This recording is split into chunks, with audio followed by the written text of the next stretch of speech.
My name is Gavin Rowe. Welcome to the Sport Compact Drag Racing Series, presented to you by Speed and Sound Magazine and Yokohama Tires.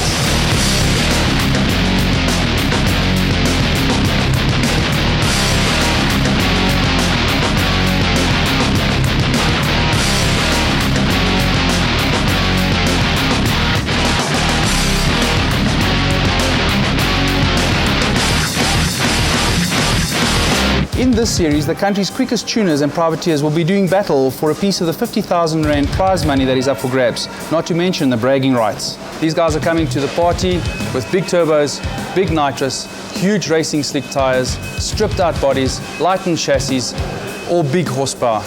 And that's what we're all about. The Sport Compact series was introduced to raise the level of street car drag racing in South Africa. It features the best of the best, the quickest of the quick, with a simple motto of come with what you've got.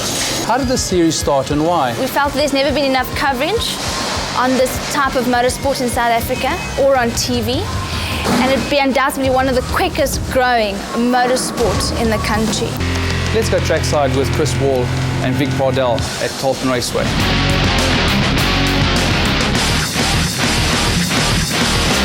Welcome to the first round of the coverage of the Yokohama Speed and Sound Sport Compact Series. Held at the Tolton International Raceway a short while ago, a jam-packed event. Guys coming from all the field. I have Chris with me, and he's going to be calling it just as I do. Chris, a fantastic day's racing. Yeah, it looks pretty decent. There are a lot of competitors. All in all, it was a good field of cars there. Well, we're going to pick up with the qualifying runs. The qualifying runs are obviously qualifying. The guys had to get a number of runs done in order to get through to the ET knockout stages. And that's, of course, where the big money is won. We start things off with Manus Swanepoel on the left-hand lane and Ricardo Engelbrecht in the right-hand lane. Awesome launch there from both drivers. My money's still on the Nissan. Ricardo Engelbrecht will take the win here. 11:32, 191 k's an hour. That's not a bad run at all. Move on to an A-class race. This is your naturally aspirated Nico Swanepoel going up against Johan Munich. Johan Munich in the green Golf, pulling out. You know, these cars aren't as fast as some of the other cars, but they're flipping competitive as they are now. It's quite an intense racing thing. Even though they don't look so fast on the screen, they're running.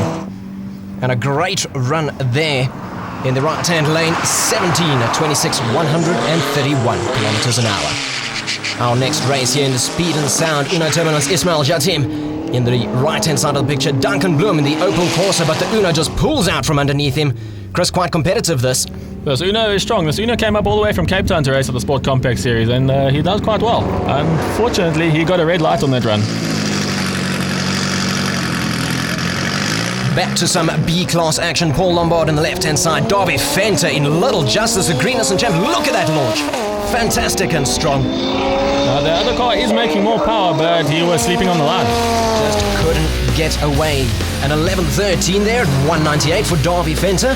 I was walking through the pits, and you know, we're usually used to and accustomed to seeing guys race because it's, you know, guys in motor cars just go in end. This is true, but on the odd occasion, but the really odd occasion, you find a woman. But now, most times when you picture a woman doing drag racing, you picture a mullet, tattoos of the ace of spades or something like that. In this time, it's not the case, is it? No, not the case at all, because she's kind of sweet, and her name is Carmen. Hello, Carmen. Hello, how are you? Are you enjoying your day? I am. Do you like racing the boys? Oh, I like it. I like when I win, yes. Winning spirit, that's what I like to hear. Will you like to tell the viewers what kind of motor you're running in this caddy? It's a 2-litre 16-valve turbocharged full. And who said speed was just for the men, brother? Ladies are holding it down here today. Carmen Conradi in the left-hand lane in the VW caddy going up against the Supra of Alfie Kirsten. Ooh, Chris, what happened there? Seems he couldn't find second gear. Got a box for the neutral there. Oh, if you can't find it, grind it. But Alfie takes it with the 1269 at 198. Whoa! Carmen came up really quick. Let's watch Martin Brits in the BMW go up against Clive Naidu in the VW Golf. The sexiest Golf on the circuit with gearbox problems. Yep, the spectators getting a great view of it there as it stops alongside. BMW goes through there, taking the win. Nice and easy. Didn't even have to push it. Rolls up the sleeves. Quite hot out there today. Yeah, and there he's getting his mileage on his signage on the side of the car. One of the team managers, as well as one of the drag racers in the brightest orange car we've seen here today. Can you tell us a little bit about this car? Well, it's a Toyota with a Toyota engine in it, 2-liter turbo, no nitrous, fully street legal. Battling a bit with traction and gears, but today we're hoping for the best. So we worked hard on the car and we'll see what it does today. And the pilot's name, and why was he chosen for this specific job? He's been racing, I think, before cars were made, so I think he's adequate. He's got enough experience. Oh, but how much is enough? Because that's a big bog on the line for Abishai as Donnie Jordan Jr. takes the win. Next race up here, we have Henry Rick's left-hand side. Right-hand side, Zarif Basha. Let's see how the front-wheel drive Golf fares up against the rotary turbo rear-wheel drive Mazda 323. Well, the Golf pulled him on the line there, had a nice shot out, but the Durban visitor is lacking a bit. Definitely left in short trousers here, all over the place, Henry Rinks. Comfortable one there for him. Nice rotary, no pistons. And a 12.04 for the win. Next race up, it's Dennis Nagel in the beach buggy. He's in the left-hand lane. He's going to be going up against Raymond Sinclair in the yellow Mazda RX-2 rotary turbo. Nice start there for Dennis. Chris? It seems Raymond was sleeping a little bit on the line. The car does have the power, but he was simply outclassed in this match. A case of too little, too late, though. Raymond was catching him. Oh, but it's Dennis Nagel with an 11.78 through to the next round. Billy DePloy in the VW Golf goes up against Ronan Pillay. Whoa, that's a strong BMW. It's all over the place, though. The Golf is one of the more powerful out there as well. Chris, how he can pull him in. Look at this. He's reeling him in. Will he catch him up there to the line? No, too little, too late. 1260, 189 kilometers an hour. Sure, how's it going, man? All right, and you? Sweet. So, how do you expect to do today with the CRX? Well, I don't know. It's the first time in a long time that I test the car again, so we'll see what happens today. Okay, and the last time you had it out, I believe it was a 9.1 was your best time, was it not? Yeah, it was a 9.0 and 2.55 in the quarter mile, yeah. And that wasn't on a fully prepared track like we have here today, so potentially you could see an 8. Well, it will be nice, yeah. Well, I'm hoping for 9s or low 9s. That will be nice actually today. Right, we're right here at the Joubert Brothers pits. There's something going on with the bright yellow CRX VTEC turbocharged, the size of a truck. Let's get in here. What's happening? What's happening? What happened here on the run? Because I saw you had a major, serious pull-off there, and then... Yeah, we lost everything because all the boost went out of the motor because one of the bolts on the manifold came loose. But we're going to fix that now and we'll go back. No hassle. Well, the size turbo, have you seen the size of that turbo? You'll need to focus that. That should be on a MAN truck or something.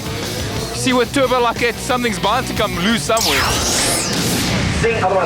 Next race up, it's the white Escort of Neil Singh going up against Nati Roosh. This is a very interesting Escort. Yeah, if you had bought the Speed and Sound magazine, you would have seen that it's actually running a 13V rotary turbo power plant under the hood. But Nati Roosh is not playing around, powers his way down to the line. Easy win up against the rotary. Well, a Mazda-powered winner. Hello, Joel. How are you doing? Right, and you, Vic? I see you quite stressed, or you got a lot on your mind today. Yeah, it's my first time out today, so I don't know. It's called keeping a foot on the clutch while we're going down. You'll need to come check Joel's car out. He runs a CRX with a VTEC, big turbocharged, full slicks, the whole toot. Joel, what are you trying to do today? What do you want to run today? If I get a low 11, I'll be happy. 11.4, 11.3, I'll be happy with that. Yeah, but you're not allowed breaking side shafts, you're not allowed changing gears in the wrong sequences, you got to hold it down. Yeah, I know. Look, it's the first time I've ridden this car in like months. So leaving your foot on the clutch is understandable, right? So shush. Yes, unless you've had your driver's license for all of a day. Oh, problems there for Joel. He still manages to take the win though. 11.62 at 202, a new personal best for him. Unfortunately, Rion Meyer, not cutting it. We're standing here with the godfather of Ford racing, otherwise known as Mr. Gavin Wilkins. How are you, Gav? Wilkins with an I. All right, and you? Fine, thank you. Now, we're accustomed to seeing you at the drag strips with your big Ford Sierra full-on drag car. I see you got a piece of history right behind us right here. Yeah, we got an old 1972 Ford Capri, yeah, with a touch of nitrous on it, and we're going to see what it's going to do today. For all you Boksburg, Kempton Park and truly South African people, we are here with a honestly South African traditional legendary car, a Ford Capri, baby. Yeah. What times are you planning to run today? Well, if we can run 12.0 or a high 11, I'll be happy. Now you know that Chris is a Ford fan. 100%. Okay, one thing I got to ask now. Gavin says it's a 6-cylinder with a touch of nitrous. Now, if I had to put that touch of nitrous onto my 4-cylinder, what would happen to it? About 2 seconds. Nitrous, the magic button, baby. Absolutely immaculate Capri there of Gavin Wilkins. He's going to be going up against Wessels in the Nissan Champ. Ooh, big turbo up against big gas. Great launch there from Gavin Wilkins. He doesn't play around, does he? And for a car that Gavin actually calls the dinosaur, it's not that sluggish. Oh, he's holding it with the best of them out there. He runs at 12.34, 174 kilometers an hour, 13.00 for Wessel. Interesting race, this one. It's a turbocharged 2-litre in the right-hand lane of Jannie Badenhorst, the Opel Kadett. Going to be going up against what some would deem to be a grandpa mobile. Johan could see in the Cressida, but look at this Cressida go! Built only as they can do in Brakpan. Definitely a special vehicle. Up for sale for a very good price. He takes the win though with an 11.83, 191 kilometers an hour. Okay, yeah, we're with Mr. Sabi Kutsia. Sabi Kutsia is a legend in the South African drag racing industry. You don't get anybody who's more well known than him. He can build fast cars, he can tune fast cars, he can tune any car. If you break a new management system today that nobody's ever seen, you give him the car tomorrow for a dyno, he will sort it out for you. This is the man. Sabi, how are you doing? All right, thank you. You see, you got your son's Pass Paria today. How do you think it's going to run? I hope to run low 10 seconds today with it. And what other cars have you got here today? We got a Cressida here, and a Cressida just ran 11.84. Okay, now that Cressida, that's a scary car to have a speed like that. Who built that? Whose was it? Where did it come from? It came from Isaac Skuman. It was Isaac Skuman's car before, and I bought the car about 2 years ago, and we just started playing with it, and we got it down to 11.83, 11.84. Nice stuff, nice stuff. Now I'm going to pass the mic to Vic now because he's a VW fan of note. Can you tell him a little bit about what's going on under the bonnet here of the Passpara? Yes, no problem. We want to know the secret of Sabi Kutsia's power under this Golf. The secret is what I did here is I've tried to prove a point. With less horsepower, we can still run good 10 seconds, and that's what we did.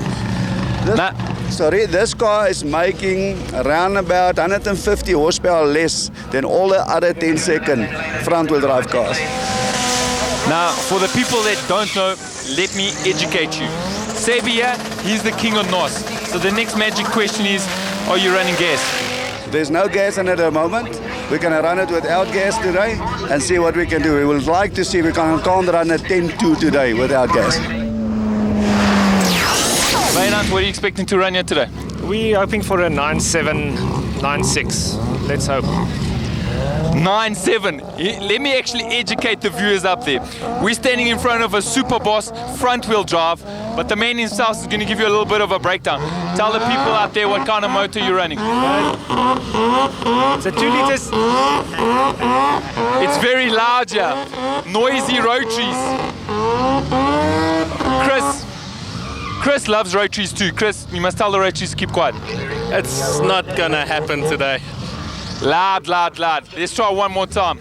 Wynand, tell the people out there what motor you're running. Okay, I'm running an Opel 2 liter 16 valve with big turbo. I use some nitrous to launch the car because the turbo is so big I can't spool it up. We're looking at changing to methanol in the next month or so. That sounds interesting. Did you hear you said a little bit of nitrous? Yeah, a little bit of nitrous. Again, one of those little white lies. How much is that little bit actually? It's a millimeter. Which equates to how much horsepower? About 60 horsepower. If you want to see a lot of nitrous, look at the other Kadett, my other Kadett, then you'll see a lot of nitrous. Nice, nice. Everybody's high on gas here today, my man. Listen to that thing motor. That's Wynand Mulder on his way to a 9.82, 247.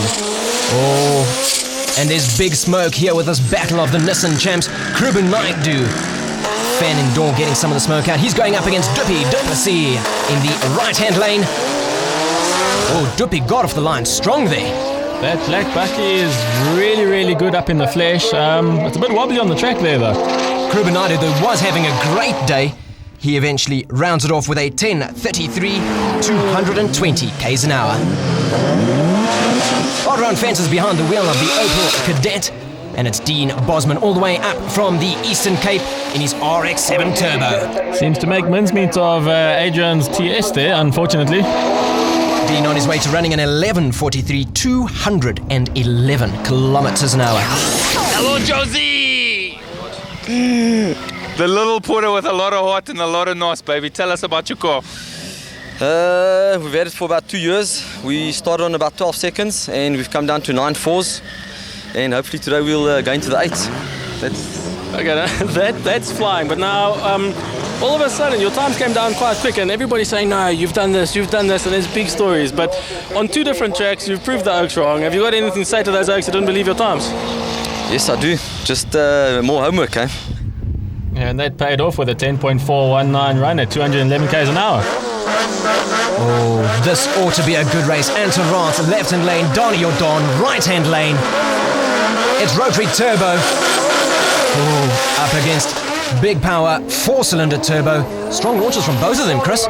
Yeah, this R100 is my favorite car in the whole racing series. I love this thing. Tight racing that in this Sport Compact event, but it's at 10.32 for Anton Rath, 220 kilometers an hour.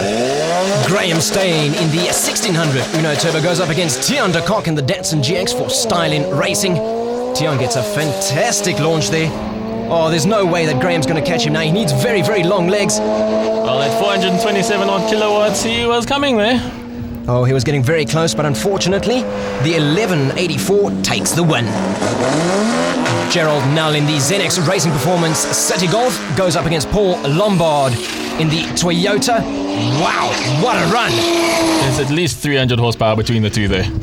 Must be. 12.45 to take that win. And here's something you don't see every day. Leon Buerta in the BMW 530 goes up against the naturally aspirated Cadet of Marco Gounder. And that's also something you don't see, the naturally aspirated Cadet ahead of the Turbo BMW. Definitely a surprise upset, this one, as Marco Gounder runs a 13.58 to take the win at 163 kilometers an hour.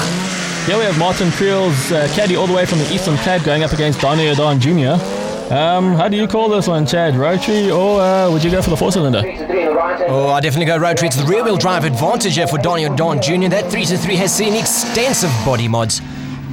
Oh, it's a clear win there. 12.51, 140 k's an hour. He was hard on the brakes there towards the end. I suspect he was trying to save the motor. Definitely. Left-hand lane, it's the VW Beetle painted like Herbie of Gideon van Niekerk. He goes up against the Speed and Sound and Yokohama-sponsored Uno Turbo of Richard de Sousa. Yeah, he also goes by the name of Gast for obvious reasons. It's not because of what he ate the night before, but that Uno flies. Oh! Blown something there. Definitely not good. He still takes the win, but that motor has seen better days. That's what I'm talking about. How's that for a supportive pit crew? Right here. We're standing with the tallest man in this whole track today. His name is Logan. Hello, Logan. Hi, how's it?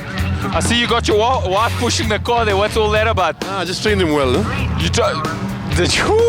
You bound to run into some problems there. This is a serious car. If you've ever seen this in the magazine, you're going to know that it's one that you don't mess with. Logan, what's your best time you've run so far? 9.76 at West Bank with a speed of 232. 232 Ks? And then that's hitting the limiter in fourth gear. So I put the autopilot on. Tell me what times you're trying to break here today? No, I would love, the last 9 I ran was at West Bank, which was end of last year. I had some problems with the car, and the car's right now. Hopefully I would love to do a 9.8, 9.9 again. I'll be happy. Tell the viewers what kind of motor setup you're running, because all they see is the Lotus body shell, but he's got a different kind of motor. A motor spiced up right there, you know, masala, baby. You know what we're talking about. Yeah, the car runs a 2-liter Mazda 16-valve engine with a T61 ball bearing turbo and is geared by Opel 6-speed box. Rumor has it that Logan's Lotus is one of the fastest in the world, and if you see it on this run, I think you'll agree with me. The Datsun is no slouch either, so this could be anybody's race, actually. golf. Well, Marnus didn't have a bad launch there at all, but then it all goes pear-shaped. Logan just keeps on pounding through the gears. Marnus left in the background. Great run there, 10.13, a little off his 9.5 pace. Crossing the traps at 235 k's an hour. Ooh, but problems here. Getting mileage for his signage. Next up, Theo Knight in the Speed and Sound and Castrol sponsored Opel GTS. Very uncharacteristic that, missing a gear. Yeah, that's not like Theo. He's got the most experience out of the whole Speed and Sound crew. Unfortunately for Manny Ribeiro in his 328 Turbo, it's not going to be his day. Our next race, Dirk Gloy in the two-door Golf in the right-hand lane, going up against Dawood Hussein in the left-hand lane. A big battle here between the two naturally aspirated Golfs, neither of them slow whatsoever. Seems Dawood takes the win, as most people expected from the race. Oh, he crosses the traps 14.79 at 153 kilometers an hour. Nati Rish again off the line with his characteristic left headlight in the sky pull-off, giving Rex Wilkinson a bit of a run for his money here. Nati on his way to running an 11.30 at 202 kilometers an hour. Rex clocks in with a 12.40.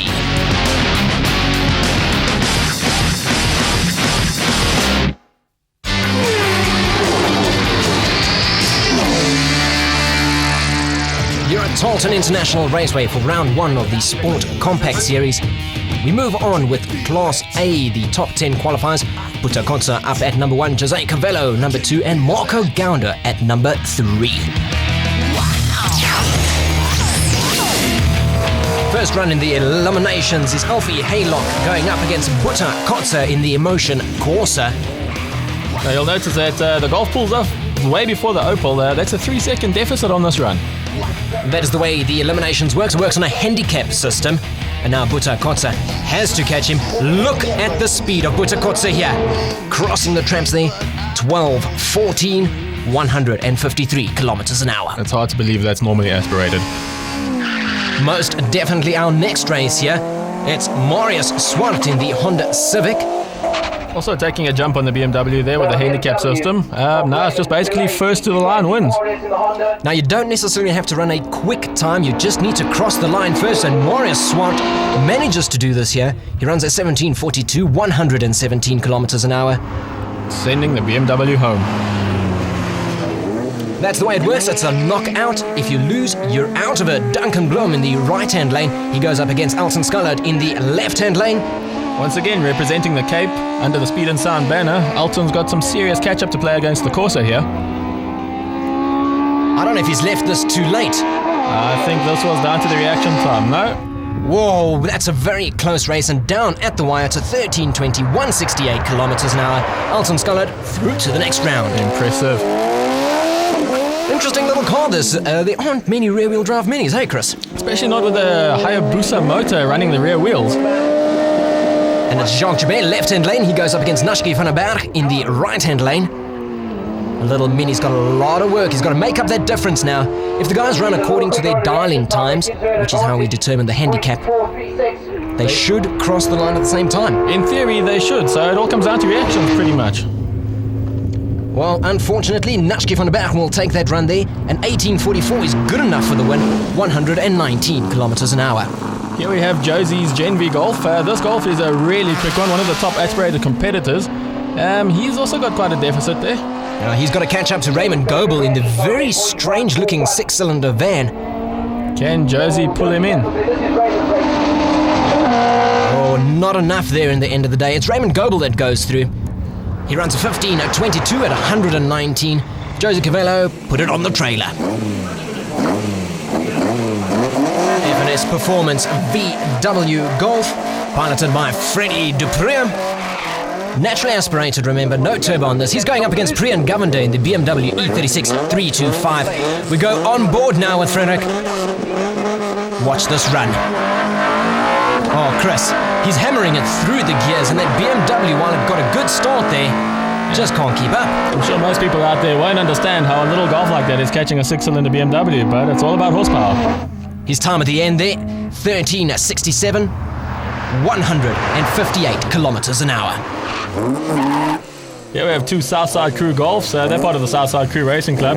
And it looks pretty much like Dawood Hussein going up against Nico Swanepoel in the City Golf in the right-hand lane. Dawood Hussein, no stranger to a drag strip. Got a quick City Golf, 2-litre with throttles. Does he have enough to catch the other Golf now? That's the question. It's a big start there from Nico Swanepoel. While it might not look fast, it definitely gets a little quick towards the end. Dawood takes it. Dawood Hussein, 14.70, 155 kilometers an hour. Tight racing, that's what eliminations is all about. Way to go. Tans McGear gets the head start in an Opel Corsa. Dirk Loy in his A1 Autobody VW Golf has the game of catch-up to play here. I think he might just do this. Oh, Tansy's no stranger, neither is Dirk. Dirk is the one that goes through, though. A length like that, that equates to at least a couple of tenths a second. Our next race up, Johan Munich on the right-hand side of the screen in the VW Golf gets the head start. Alfred Brunk. He has to wait and play catch-up yet again. Oh, he's not messing about. He's definitely hammering it down the strip. Will he be able to catch Johan Munich? I think he's going to do a lot more than just reel the Golf in. Oh, he crosses him. That was actually pretty close, Chris. He ran a 13.75 there, 166 k's an hour. There were only split seconds between the two of them. Jan Badenhorst, very standard Nissan champ that. Apparently that's his daily runner to deliver spares. He's going up against the Xenix Racing Performance VW Golf. He had a lead of at least 5 seconds on the Golf. Oh, and it counts in the end there. He runs a 90.97, 102 kilometers an hour. Jan Badenhorst will walk home with the win. We move on to the top qualifiers of the B class, which is your one form of supercharging. Kruben Naidu tops the log with a 9.66, Anton Roth second, and Logan Nyker third.